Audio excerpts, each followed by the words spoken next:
Welcome to the Brune Workshop. I'm Richard Brune. I'm featuring here a very interesting and rare instrument by Vicente Arias, which is also the subject of my latest vintage guitar article. You can check these out through vintageguitar.com. It's a very good magazine. I've been writing for them for nearly 20 years. There are a number of my articles in there which will be of interest to you if you like this video. This instrument was made by Vicente Arias, who was a contemporary, a younger contemporary, to Antonio de Torres, who was the most famous guitar maker of the 19th century of Spain. Vicente Arias worked in Ciudad Real. He lived from 1833 until 1914, and he spent most of his life working in Ciudad Real as a cabinet maker. And he made probably a considerable amount of money as a cabinet maker, and began making guitars probably right after the close of the Carlist Wars, around 1875 or so. His earliest dated guitars that I know of are from 1874, one in the Ramirez collection and another one in a private collection. And this instrument is from 1893. It was made in Ciudad Real, which is about halfway between Madrid and Cordoba, at the very edge of the flamenco country in southern Spain. The instrument is very lightweight. It's remarkable how light these instruments are. Vicente Arias pushed the envelope of construction even lighter than what Antonio Torres was making. The guitar top on this instrument, which is made of two pieces of spruce, is approximately 2 millimeters thick on the treble side and about 1.3 millimeters on the bass side. That was intentional on Arias' part, and it indicates that he had a fairly good understanding of the physics and the musical nature of the instrument. And it says to me that Vicente Arias is very likely also a very skilled player. It's not possible for a cabinet maker with cabinet making skills alone to make an instrument of supreme musical qualities.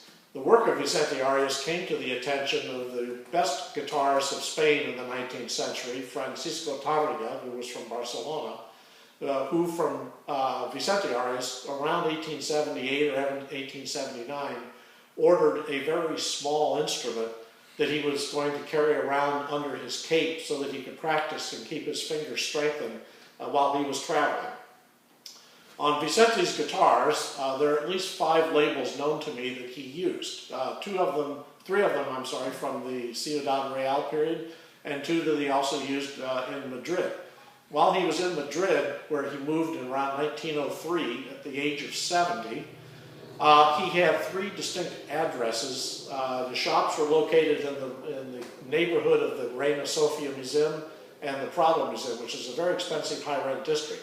I suspect that by that time Vicente Arias, as a cabinet maker, had made a considerable fortune and was able to indulge his passion for making guitars, and he probably reasoned rightly that his name would be carried into history far more readily with his guitars than they ever would with his cabinets.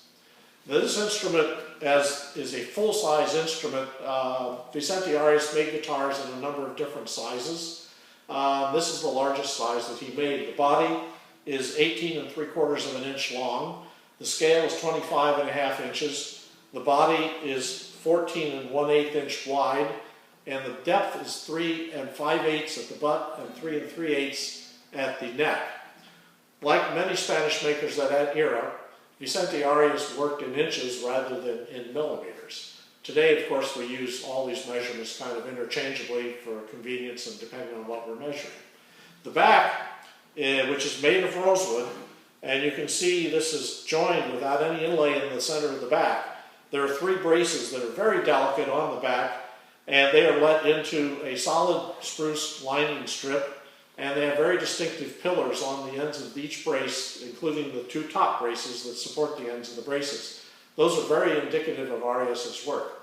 Another feature that's very, very indicative of his work is the very unusual rosette work, which I will give you a little bit of a close-up of.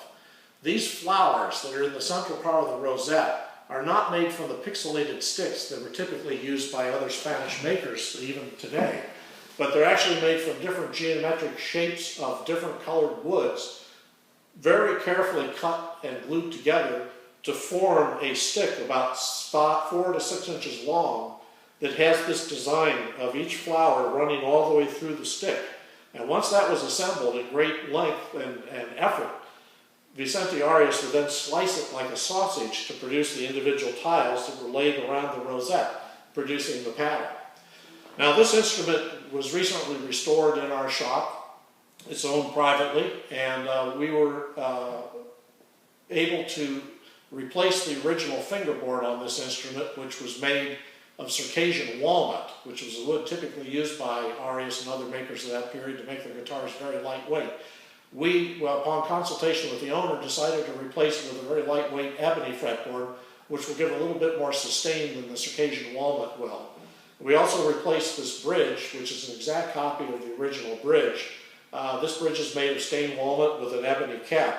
And the bridges of Vicente Arias are very similar to the bridges of Antonio de Torres, with the exception that Arias' bridges are a little bit longer in relation to their width than the bridges used by Torres, and they give the guitar a very broad look at the lower bouts.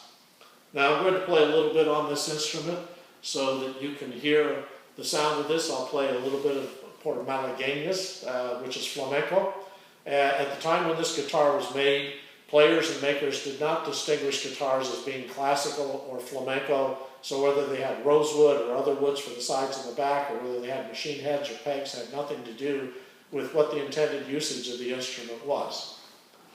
So this is a little bit of Malagueñas.